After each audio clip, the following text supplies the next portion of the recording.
Tonight, I want to take you into a story that has haunted maps, swallowed fortunes, and pulled people into forests so dense the sky disappears. It's a story that begins with gold but never ends with it.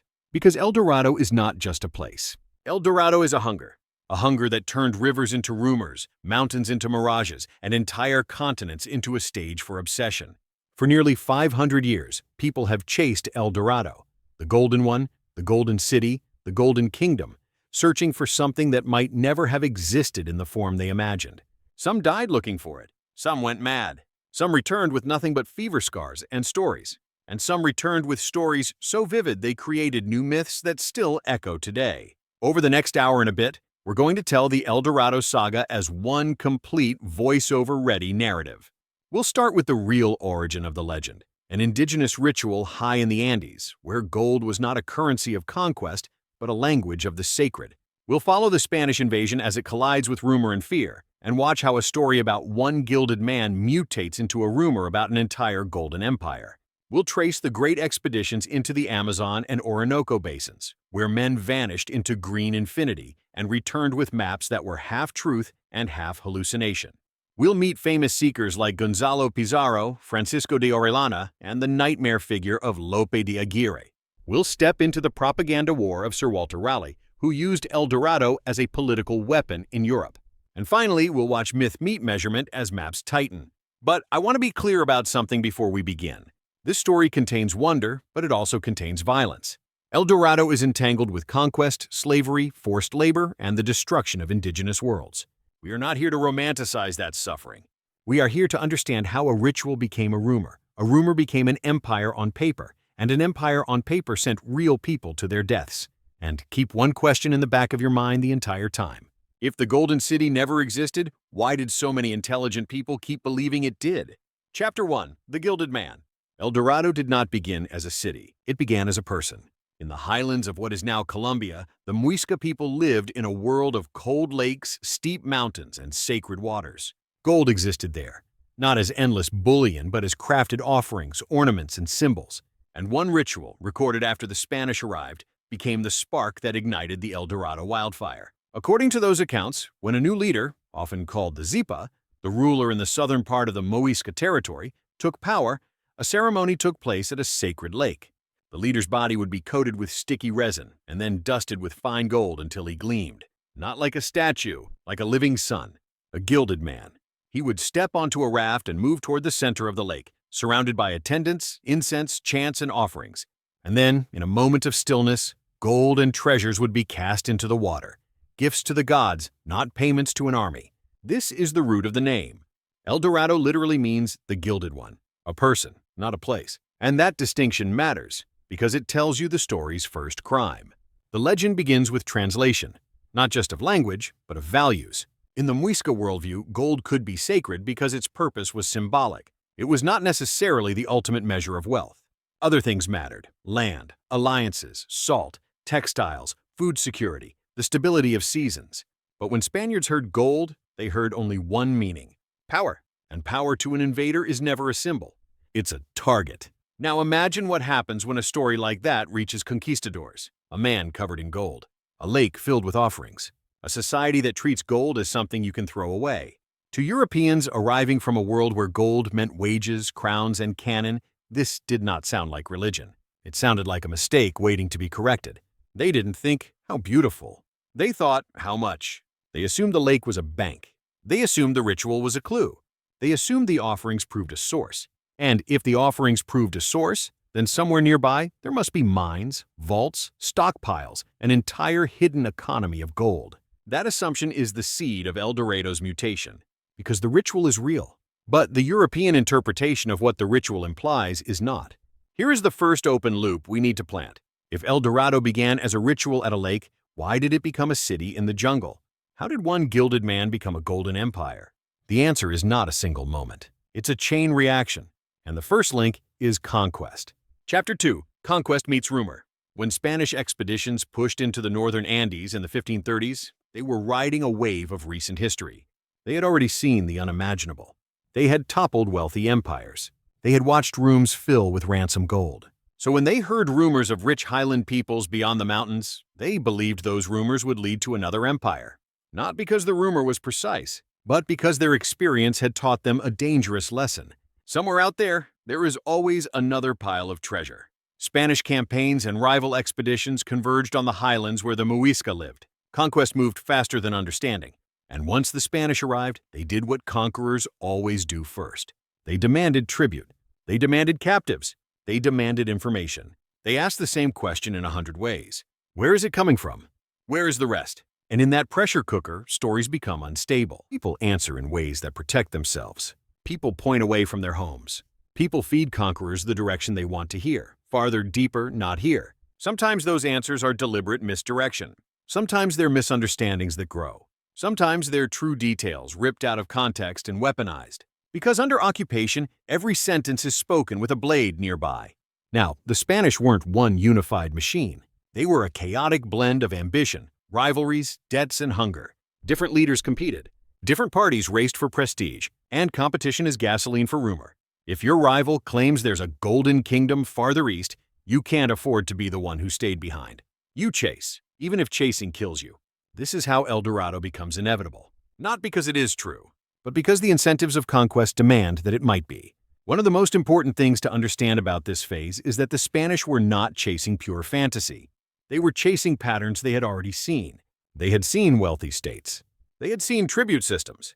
They had seen roads, storehouses, and organized power. So when they encountered the Muisca, a complex society but not an empire of the scale they imagined, they forced the Muisca into the mold of what they expected. They assumed a king must have a treasury. They assumed a treasury must be large. They assumed the large treasury must mean more, somewhere else, and every assumption pushed the myth farther away from its origin. Then the lake enters the story. Lake Guatavita, often linked to the Gilded Man ritual, became an obsession. The logic was seductive. If offerings were thrown into the water for generations, then the lake must be full of treasure. So people tried to drain it. They cut channels into the rim. They lowered the water level. They clawed at the mud. And at times they did recover objects, not the infinite hoard of fantasy, but real artifacts that proved something important. The ritual wasn't invented. The offerings were real, which is exactly the kind of partial truth that fuels a larger lie. Because once you pull one piece of gold from a lake, your imagination can pull 1,000. And once the imagination is convinced, the lake becomes more than a lake. It becomes a vault that must be emptied. Here's the cruel irony. The more the Spanish failed to extract an empire-sized fortune from Guatavita, the more they interpreted the failure as proof that the real treasure must be hidden elsewhere. Because conquest minds rarely say, "We were wrong."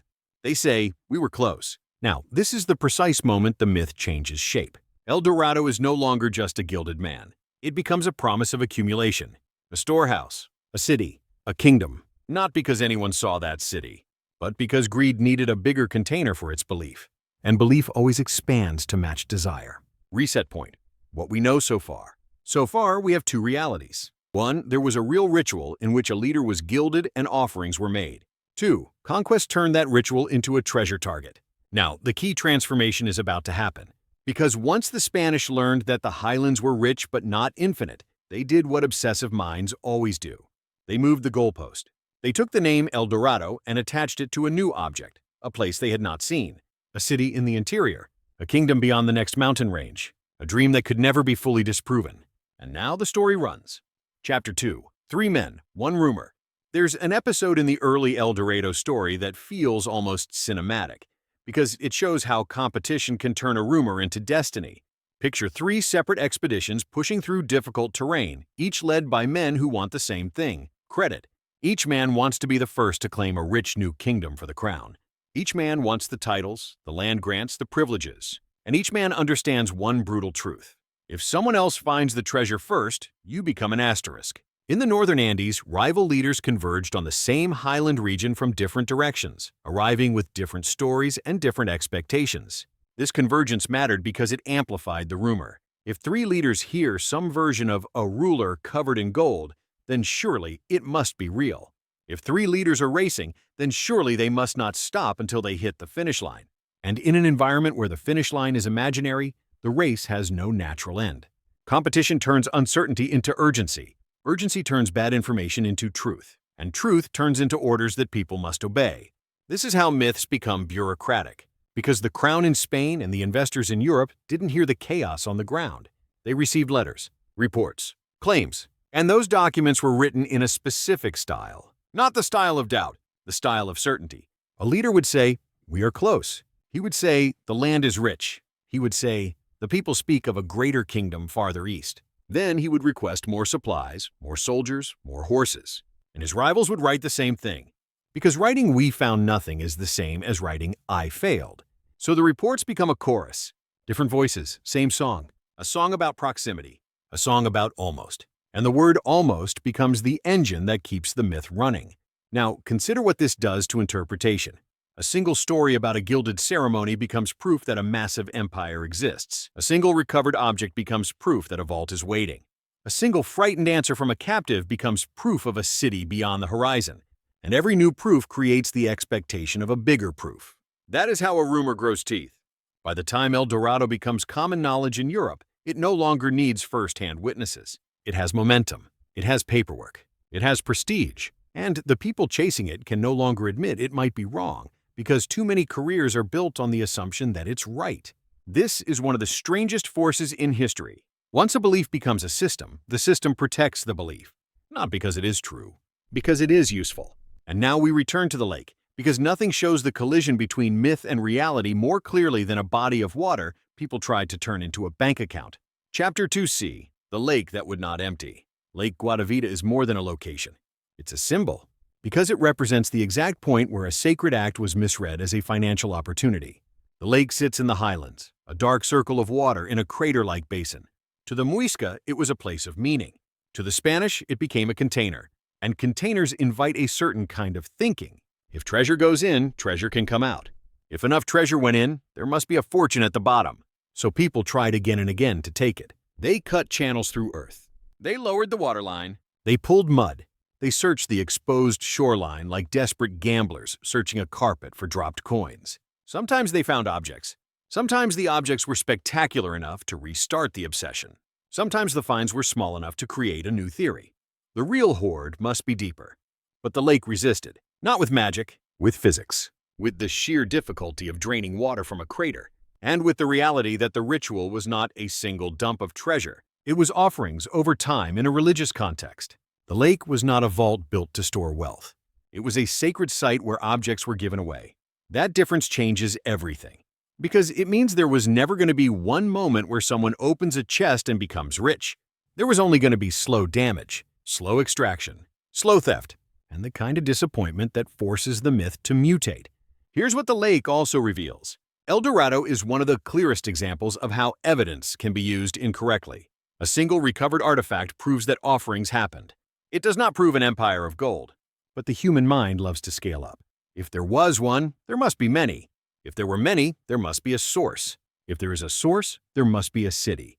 And once the mind builds the city, it starts searching for it. That chain reaction is the most dangerous mechanism in the El Dorado story, because it turns a real cultural practice into a justification for endless invasion. Now, imagine a conquistador hearing that the lake did not deliver the fortune he expected. What does he conclude? Does he conclude that the story was misunderstood? Usually no. He concludes that someone is hiding the truth. He concludes that the treasure was moved. He concludes that the real El Dorado is elsewhere. This is how the myth survives contact with reality. Reality says no. The myth says not here, and not here points to the jungle. So now we follow it, downriver into the green. Chapter 3. The myth learns to run. When the Muisca did not produce an empire-sized hoard, the myth did not die. It migrated. Because El Dorado was never a coordinate. It was a story engine. It could move without breaking. And the perfect place for it to move was the unknown interior, the rainforest, the rivers, the unmapped. If you can't disprove the myth, you can always relocate it. So the legend begins to drift. The Golden Kingdom is no longer in the highlands. It is somewhere beyond, somewhere east, somewhere downriver, somewhere only the desperate will follow. This is where geography becomes a character. Because South America's interior is not a blank canvas. It is a living system with its own rules, its own dangers, its own rhythms. In the tropics, rivers are both highways and traps. A river can carry you toward food and transport, but it can also carry you deeper into the unknown, away from return routes, into fever country, into endless green.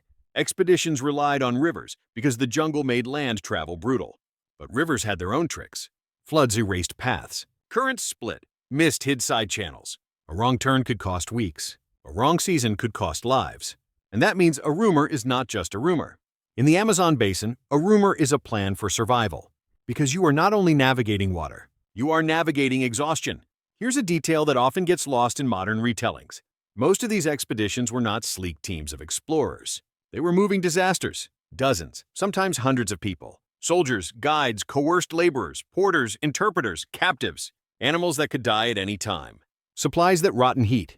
Weapons that rust. And one thin thread of hope holding it all together. The belief that a golden city is still ahead. This is where we meet Gonzalo Pizarro. The name Pizarro already carried weight.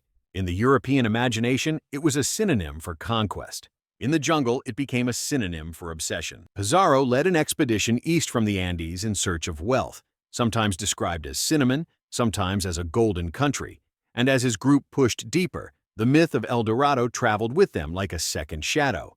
They built boats where there should have been no boats. They cut timber in places where every swing of an axe attracted insects and infection. They ate what they could find. They lost what they couldn't protect. The jungle did what the jungle always does. It ate resources. Food ran out. Animals vanished. Horses died. Iron rusted. Boots rotted. Men who thought themselves invincible began to hallucinate. They ate leather. They boiled belts. They drank water that made them weaker. And still they moved. Because the myth promised that the suffering was temporary and the reward was permanent. That is the addiction at the heart of El Dorado. At a critical moment, Francisco de Orellana, originally part of the group, took a party downriver to find food and supplies. In many versions of the story, that decision becomes a point of no return. The current was too strong, the distance too vast. They couldn't come back, so Orellana kept going. And the river kept unfolding, a river so wide it looked like an ocean, a river that turned into the spine of a new myth.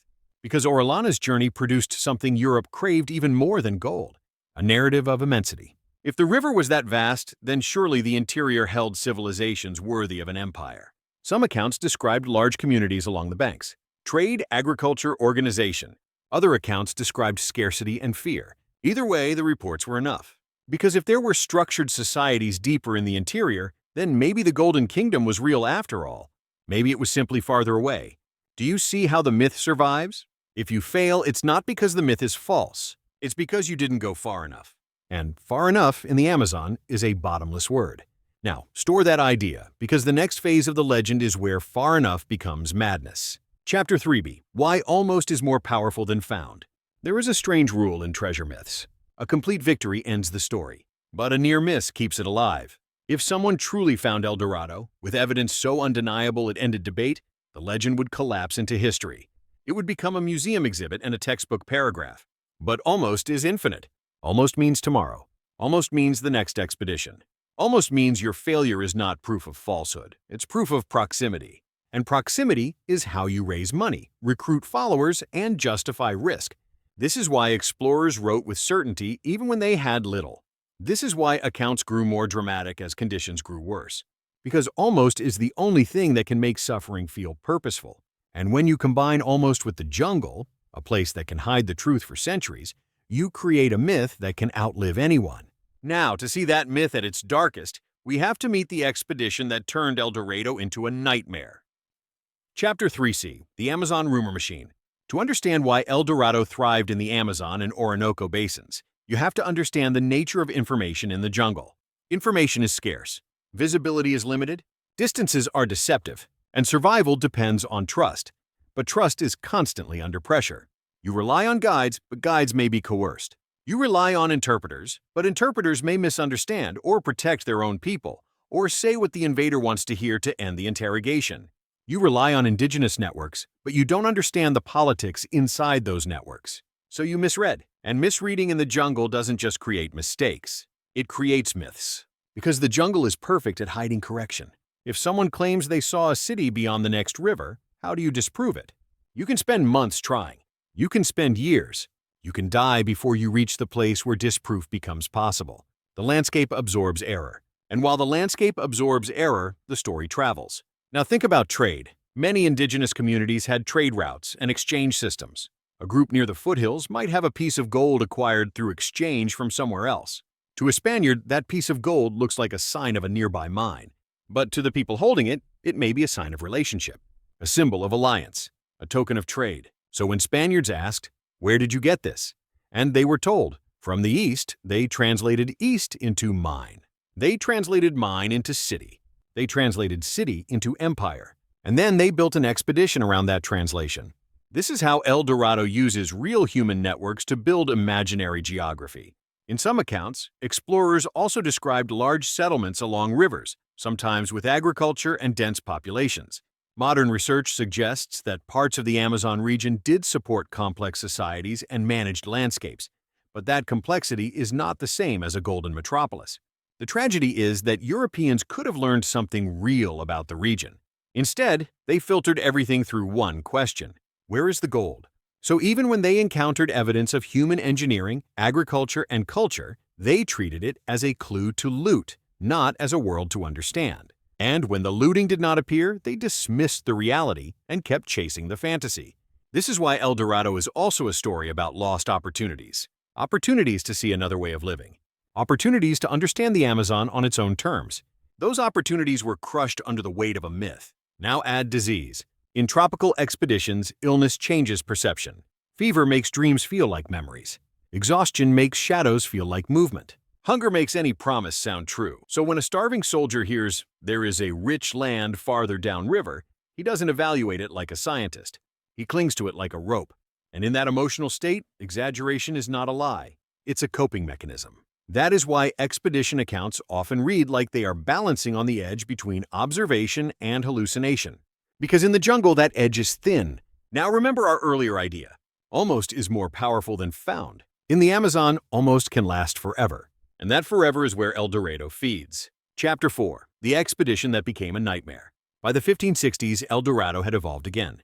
The story was now tied to the idea of a hidden kingdom somewhere in the interior, sometimes called Manoa, sometimes associated with a vast lake, sometimes described as a city that glittered with gold.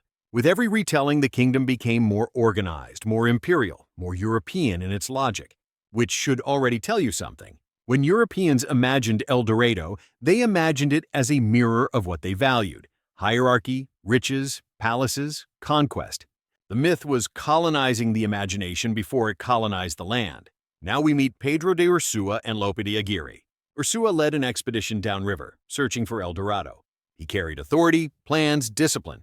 But discipline is fragile when you are starving, sick, and surrounded by endless forest. Aguirre was a soldier with a reputation for violence and volatility. In some accounts, he was already a walking wound, resentful, ambitious, brutal, convinced the world owed him something it refused to pay. Put that kind of person into a floating camp of exhaustion and hunger, and you do not get discovery. You get collapse. The expedition descended into betrayal, mutiny, executions, paranoia. Aguirre turned the quest into a moving tyranny. He demanded loyalty like oxygen. He punished hesitation like treason. He turned suspicion into policy, and the river kept carrying them forward, whether they wanted it or not. This is where El Dorado stops being a treasure story and becomes a horror story, because it reveals what obsession does when it is armed. In the myth, the jungle is a backdrop. In reality, it is a force that breaks people. Disease, insects, heat, hunger, and fear stripped away civilized masks. And when the masks fell, violence filled the void. Here's what makes this chapter so haunting. Aguirre's rebellion, his cruelty, his infamous letters, these details vary in retelling, but the pattern is consistent. El Dorado becomes the justification for anything. Any theft becomes necessary. Any murder becomes discipline. Any cruelty becomes the price of greatness. That is how myths become engines of harm. Not because myths swing swords, because people swing swords while holding myths as excuses. And notice how El Dorado functions in this nightmare. It is always just ahead. It is always almost within reach. It is always the reason to endure one more day of misery. So, even as the expedition disintegrates, the myth remains intact. In fact, it becomes stronger, because survivors return with the most valuable currency of all. A story about madness in the green. A story about betrayal in a world of water. A story about how close they were. And stories like that are unforgettable. They spread faster than facts. Now, here is the open loop we carry forward into the next chapter. If El Dorado can survive even an expedition that collapses into horror, what could possibly kill it? The answer is unsettling. Nothing can kill it as long as it remains useful. And in Europe, El Dorado was useful. It was useful for politics, useful for propaganda, useful for rivalry. So now we leave the river for a moment and step into royal courts and printed books where El Dorado becomes a weapon. Chapter 4b. The legend gains a new power. A rumor in the jungle is dangerous, but a rumor printed in a book is immortal. Once El Dorado entered European print culture, it gained a new advantage. It could reach people who would never smell the jungle, people who would never see the river, people who would never bury their friends in mud. And those people, kings, ministers, investors, were the ones who could fund the next wave. So the legend didn't just survive the jungle, it learned to recruit Europe. Chapter 4c. How the Nightmare Ends. Most treasure legends end with either triumph or mystery. The Aguirre story ends with consequence. Eventually, the moving tyranny collapses. Not because someone finds El Dorado, but because violence consumes itself. A regime built on fear must keep escalating fear.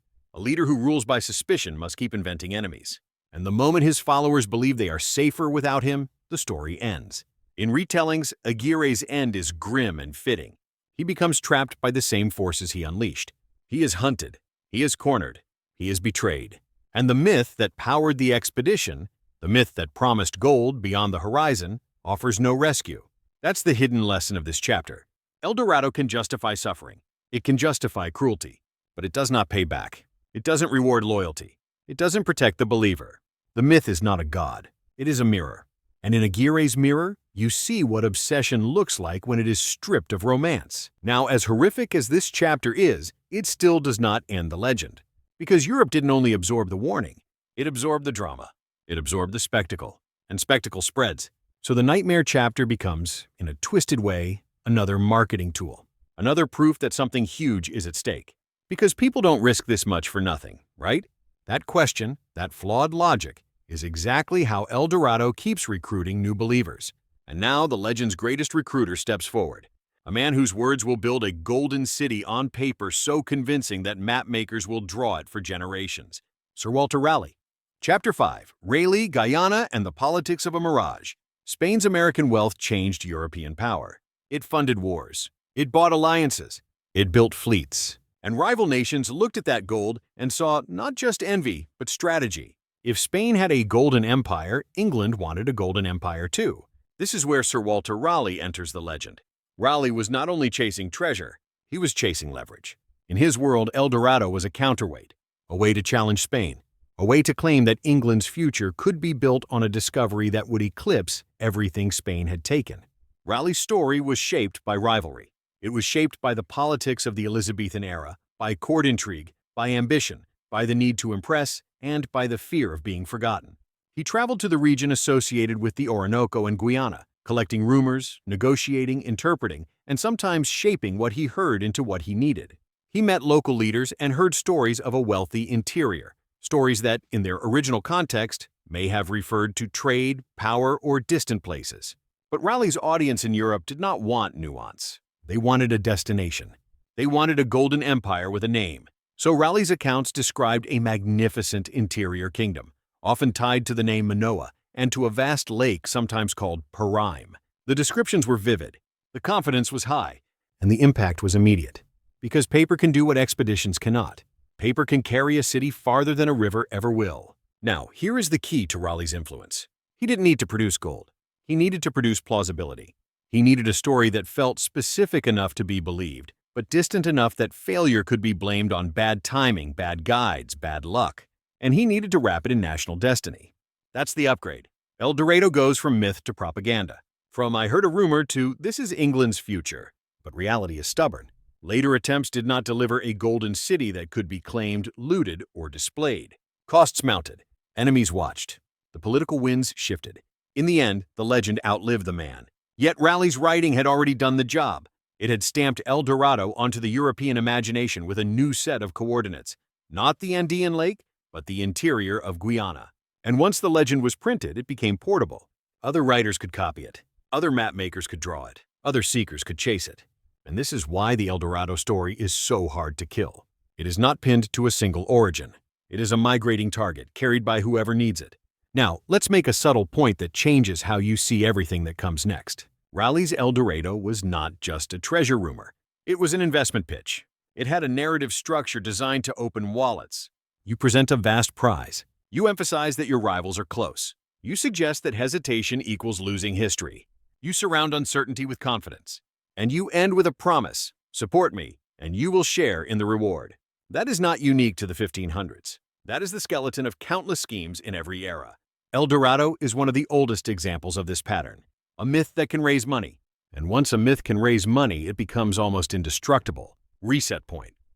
What the Raleigh chapter proves. If you're keeping track, Raleigh's chapter proves something vital. The legend does not survive because people keep finding evidence. It survives because people keep finding reasons. Political reasons, economic reasons, psychological reasons. And now, in the next chapter, we're going to see the strangest reason of all.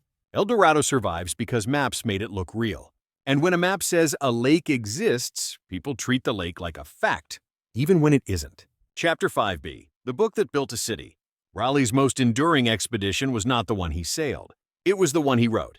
Because a written account can do something physical travel cannot. It can compress distance. It can smooth contradictions. It can turn a messy, ambiguous, half-understood set of conversations into a clean narrative arc. And that is what Raleigh's writing offered. A golden empire with a name, a route with landmarks, a sense that England could arrive and claim what Spain had missed. Now, even if you assume Raleigh believed at least part of what he wrote, the structure still matters. He presents the interior as rich. He emphasizes that rivals are competing. He frames delay as danger, and he implies that the prize is not only gold, it is history, it is glory. It is the right to say, we did what no one else could do. That is powerful.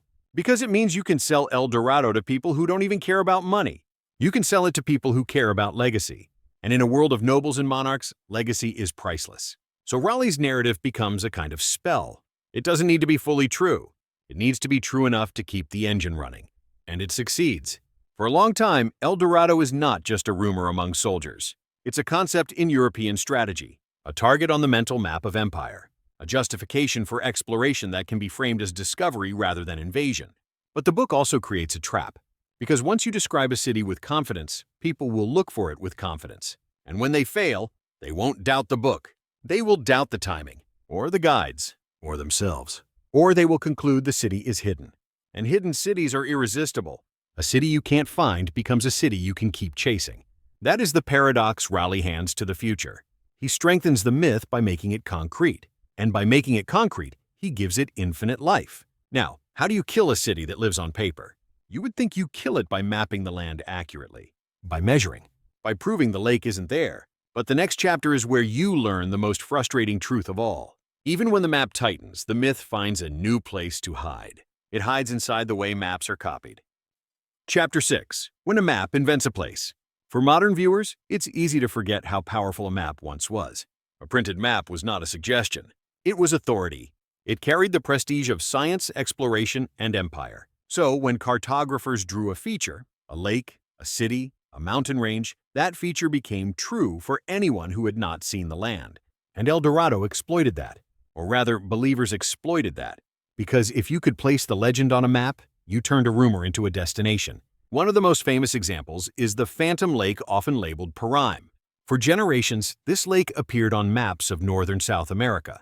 Sometimes it was enormous, sometimes it shifted. Sometimes the golden city of Manoa hovered on its shore like a promise. The lake's presence on a map created a feedback loop. Explorers saw it and went looking. Their reports, even when uncertain, were interpreted as confirmation. Cartographers copied each other. The feature survived. And the longer it survived, the more real it felt. This is one of the most important lessons of the El Dorado story. Errors can become tradition, and tradition can become truth. Now, was there ever any reason to think a large lake existed in that region?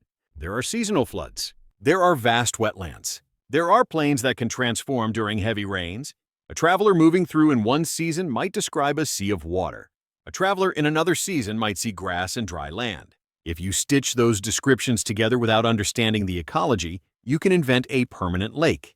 And once that lake exists on paper, it becomes an anchor for myth. This is why some legends do not need a city to be real. They only need a feature that can be misread. A floodplain can become a lake. A lake can become a kingdom. A kingdom can become an empire. And then men die trying to find it. Here's what makes cartography so dangerous in the era of El Dorado. Once a map is published, it doesn't just reflect belief. It produces belief. A young officer sees the lake and thinks, it must exist. A merchant sees it and thinks, we could profit. A king sees it and thinks, we must claim it. A rival sees it and thinks, we cannot let them. The map turns uncertainty into urgency. It turns rumor into policy. And this is why the Phantom Lake endured. Not because it was always visible, because it was always useful. Over time, exploration and science began to tighten the net around El Dorado. As more of South America was mapped, the room for a hidden golden empire shrank. The Phantom Lake faded. The city drifted. But the legend did not die. It adapted. It became less about one precise place and more about the idea that somewhere, in the vastness, there must be a secret. And secrets are the one thing the jungle is good at protecting. Chapter 6b. The moment science starts to win. When scientific expeditions and more systematic mapping reached the region, they confronted a truth that myths hate. Reality has seasons. A place can be a lake one month and dry land the next. A river can look like an ocean after rain and look like a narrow channel in drought. If you arrive at the wrong time, the landscape itself lies to you. Once explorers began to understand seasonal patterns, the permanent Phantom Lake became harder to defend. Not impossible to claim. Myths can always find excuses, but harder. And each time the map tightened, El Dorado shifted again. From there is a city here to there is a city somewhere. From follow this route to decode this hint. From we can prove it to they are hiding it. The legend evolves to avoid falsification. That is why it survives centuries. Now we need to talk about the final transformation. Because as the myth becomes harder to defend geographically, it becomes stronger psychologically. It stops being a place and becomes a mirror. And that is where its true power lives. Chapter 6c. How a cartographic ghost survives. To understand the persistence of Lake Parime and the mapped Golden City, you have to understand the culture of map-making in early modern Europe. Map-makers were not always explorers. Many were compilers. They gathered reports, compared accounts, and built maps from second-hand information. And second-hand information is fragile. A traveler exaggerates a floodplain. A translator turns seasonal water into lake. A draftsman draws the outline. A publisher prints it. Another mapmaker copies it. And after enough copying, the feature stops being a guess. It becomes tradition. This is how a ghost becomes common knowledge. The copying also creates an illusion of consensus. If 10 different maps show the same lake, people assume 10 independent sources confirmed it. But often those 10 maps are descendants of one mistake, one ancestor error. And that error gains authority simply by repetition.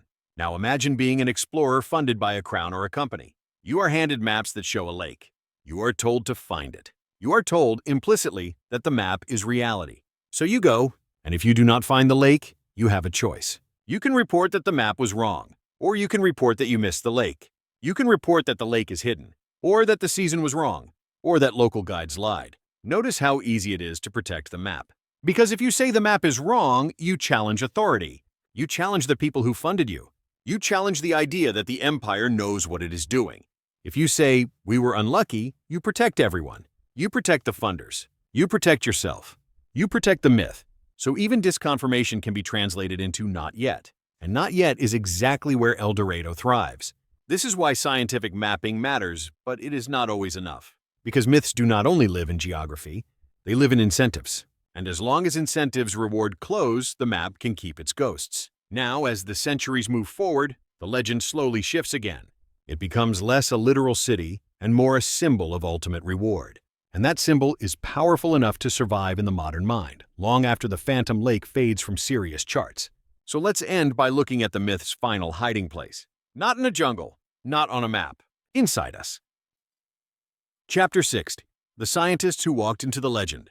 By the late 18th and 19th centuries, something began to change. The age of conquest slowly gave way to the age of measurement. Not because humans became less greedy, but because the world was becoming harder to lie about. More voyages, more surveys, more instruments, more people who cared about latitude and river courses, not just treasure. And when you step into the El Dorado story at this stage, the tone shifts. The old expeditions were powered by certainty. The new ones were powered by questions. One of the most important shifts was the rise of travelers who treated rumor as something to test, not something to obey. They listened, they observed, they compared, and they recorded contradictions instead of smoothing them away. In the interior of northern South America, these travelers encountered the same story again and again. A great lake, a rich city, an interior kingdom. But now, instead of drawing the lake on a map immediately, they asked a different set of questions. When does the water appear? Where does it go? What do local communities say when you ask them in different ways, at different times, in different places? Because myths often collapse under cross-examination. Not under one dramatic expedition. Under patient comparison. As more people traveled through the river systems and savanna regions, a pattern began to emerge. There were times when water spread across vast flatlands, creating the impression of a huge inland sea. There were also times when the same land was dry enough to walk. To someone arriving for the first time, the wet season could look like a permanent lake. To someone arriving later, the dry season could look like proof that the earlier traveler lied. Both could be honest. Both could be wrong in different ways. And that is exactly the kind of landscape that produces a cartographic ghost. A ghost lake. A lake that is real as an experience, but not real as a fixed feature. Now add the human element. When Europeans asked about a Great Lake, local answers could mean many things. A seasonal floodplain, a distant region, a metaphorical place, or a story told to satisfy outsiders who would not stop asking. Because after centuries of invasion, some communities learned that certain stories could redirect danger. If a dangerous group demands a destination, give them a destination that is far away. If they demand gold, tell them the gold is beyond the next river. You don't have to invent El Dorado to use it. You only have to know that the invader believes it. So in this phase, the legend becomes something else. Not only a myth Europeans chase, a tool indigenous communities sometimes use for survival. That doesn't mean every story was pure misdirection. But it means the information ecosystem is complicated. And once you acknowledge that complexity, the idea of a clean, literal golden city becomes harder and harder to defend. This is also the point where the legend's geography begins to shrink. The more rivers are traced, the more the blank spaces disappear. The more blank spaces disappear, the less room there is for a hidden metropolis that no one can prove. So El Dorado retreats into the last refuges of uncertainty. Remote wetlands, borderlands, places where colonial powers argue about who owns what. Places where maps are political, not just scientific. And in those political zones, a myth can survive longer. Because if a lake is convenient for a claim, it may remain on paper even after doubt grows. This is the final era of mapped El Dorado. Not the wild age of conquistadors, but the slow twilight of a legend being pressed into smaller and smaller corners until it becomes, at last, a metaphor. And metaphors don't need coordinates. They only need believers. Now with that in mind, we can finally step into the modern lens. Because the modern world did something the conquistadors could never do. It turned El Dorado into an idea that can travel without ships, without horses, without rivers at all. It travels through language, through brand names, through movies, through headlines, through our own private fantasies.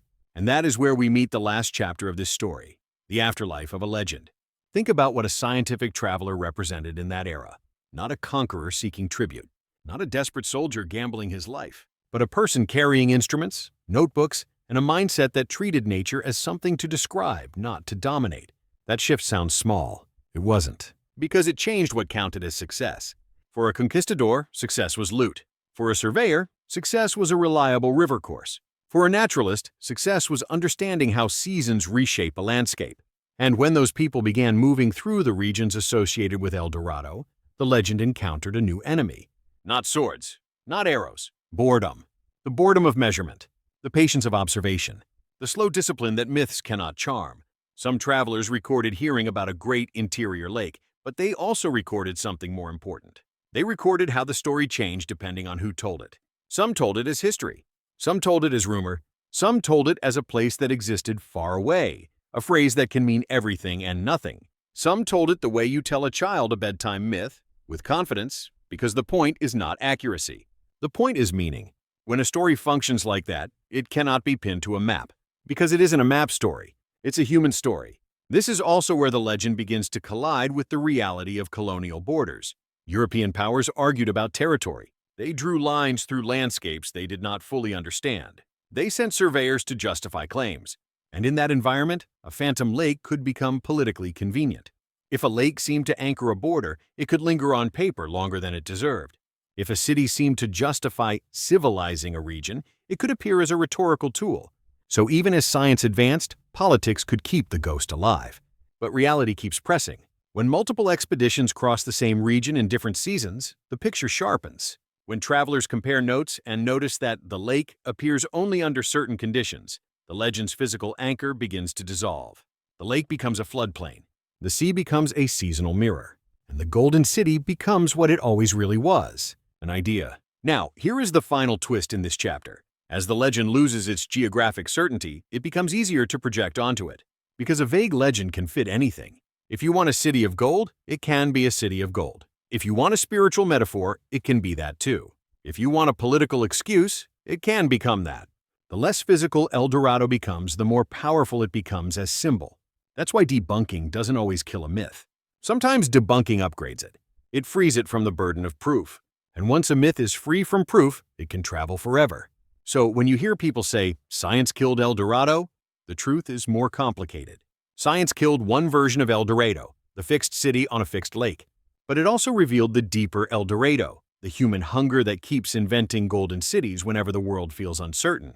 And that hunger is not something you can drain like a lake. You can only understand it, which brings us to the modern afterlife. Chapter 7. What El Dorado really reveals. At this point, it's tempting to treat El Dorado as a story about foolish explorers. But that's too easy, because the legend is not only about gullible seekers. It's about the machinery that turns desire into action. It's about what happens when systems reward obsession. El Dorado reflects the values of whoever looks into it. To the greedy, it promises profit. To the ambitious, it promises glory. To the desperate, it promises escape. To rulers, it promises national power. To historians, it reveals the blueprint of myth-making. To indigenous descendants, it carries memory, loss, and endurance. A legend can be false in its geography and still true in what it reveals about human nature. Here's the part that is hardest to say out loud. Even when explorers found gold, it rarely came without conflict. Gold was taken, not given. It came from raids, extortion, and forced tribute. The Golden Dream was built on violence from the beginning, which is why the legend has a dark undertone even when it is told as adventure. And the violence didn't only happen in battle. It happened in labor, in forced carrying, in displacement, in the slow erosion of a community's autonomy, as outsiders demanded that every landscape serve the myth. Some expeditions carried priests who interpreted the journey as a spiritual mission, while others carried gamblers who treated it like a high-stakes bet. In letters back to colonial authorities, expedition leaders often adopted a tone of certainty. They promised that the next bend in the river would reveal the city. They described themselves as being close, and noticed the pattern. Certainty grows as evidence shrinks. The farther the expedition goes, the more spectacular the claims become. Because spectacular claims are how you justify an expedition that has already consumed lives and money. The story also reveals how quickly Europeans replaced indigenous names with their own. Rivers, mountains, peoples. Everything was renamed as if naming were ownership. And once you rename, you erase. There were moments when explorers encountered prosperous indigenous settlements and assumed those settlements were the Golden City. Not because the settlements were golden, but because the explorers' minds were preloaded with a fantasy of wealth. Then, when the reality did not match the fantasy, the settlement was dismissed. Or worse, attacked. Every time a seeker wrote a dramatic account, they created a new version of El Dorado. Those versions competed with each other, merged and multiplied. If you think of El Dorado as a virus, then maps were its bloodstream. A single cartographic error could travel across Europe, appear in dozens of atlases, and become common knowledge. In the jungle, disease was a more reliable enemy than any warrior. Malaria, dysentery, infections, and parasites could break a body faster than arrows. Many people died without ever seeing a single artifact of gold. Some expeditions relied on coerced indigenous labor, whose suffering was rarely recorded in heroic narratives. The legend often frames the seekers as victims of jungle hardship, but the cost was carried by countless unnamed people. Porters, guides under pressure, communities caught in the path of violence. There is a reason El Dorado shifts toward the edge of the known world. Myths prefer margins. On the margin, the unknown protects the story from contradiction. El Dorado lived on the edge, because the edge is where reality is weakest. When the Phantom Lake disappeared from serious maps, it did not kill the legend. It revealed the legend's true nature. El Dorado was never one coordinate. It was a belief that wealth must exist somewhere beyond the horizon, waiting to solve the problems of the present. The most enduring treasure stories don't end with treasure. They end with a question. What would you do if you found it? Would you become generous, or would you become paranoid? Would it change your life, or would it change you into someone you don't recognize? El Dorado survives because it asks that question, and because every era answers it differently. Now we close the file with the only honest ending. Not a map, not a city. A lesson. Chapter 7b. The Psychology of the Golden City. Why does El Dorado still work on us? Why does the phrase "lost city of gold" still produce a pulse of excitement even when we know the history is soaked in suffering? Because El Dorado is built on a psychological mechanism older than empires. Variable reward. A slot machine doesn't hook you by paying out every time. It hooks you by paying out sometimes, just enough to keep you pulling the lever. El Dorado is the same machine. One expedition fails. Another brings back a gold trinket. One journey ends in disaster. Another returns with a dramatic story of being close. One map feature is disproven. Another map feature appears. The rewards are inconsistent, unpredictable, and therefore addictive. And the human brain is not built to ignore addictive uncertainty. Now add a second mechanism. Sunk cost. The more you have spent, the harder it is to stop. If you have marched for months, lost friends, burned supplies, and crossed rivers that tried to kill you, you cannot bear the idea that the goal was imaginary. So you reinterpret everything as proof you were close. You tell yourself the city moved. You tell yourself someone hit it. You tell yourself the next ridge will reveal it. This is how almost becomes sacred. Now add a third mechanism. Status. El Dorado is not only a treasure. It is a story you can own. If you are the one who finds it, you become immortal. Your name enters history. Your failure becomes irrelevant. So the legend offers a kind of spiritual reward even to people who claim they don't care about money. Glory, legacy. The right to say, I solved what others could not.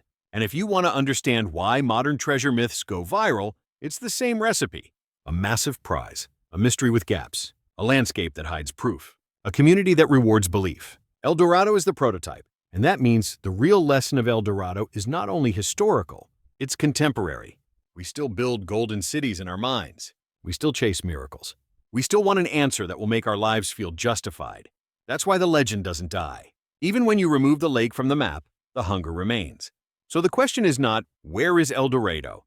The question is, what are you chasing that El Dorado represents? Because once you answer that, you can see the myth for what it is. Not a place, a mirror, and a warning. Chapter 8. When Myth Meets Measurement. In the 20th century, as archaeology matured, the focus shifted from looting to understanding. Sacred lakes became sites of meaning, not targets. Gold objects became cultural artifacts, not loot. And this shift, away from taking and toward learning, is the closest thing to an antidote the El Dorado story has ever had.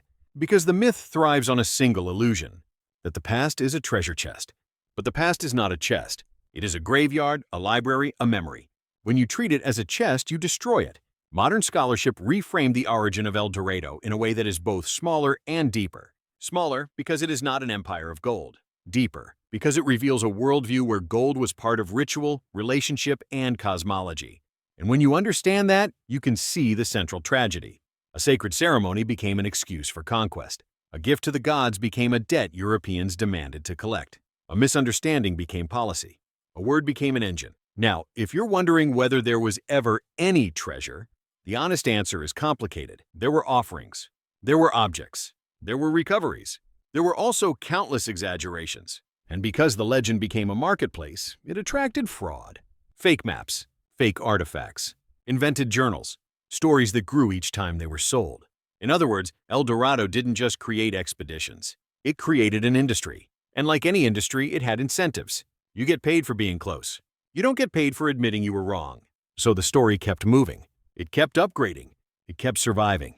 And now, in the modern era, it survives in a new form. Not as a destination for conquistadors, but as content. A thumbnail. A headline. A click. A promise that you can be the one who finally solves the mystery. But the mystery was never, where is the city? The mystery is, why do we want it to be there?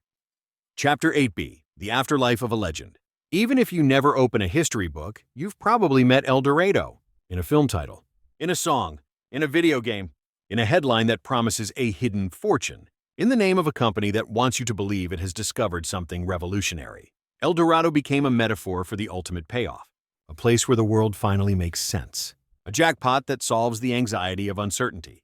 And in a world that constantly manufactures uncertainty, that metaphor is extremely profitable. This is why El Dorado is still used as a lure.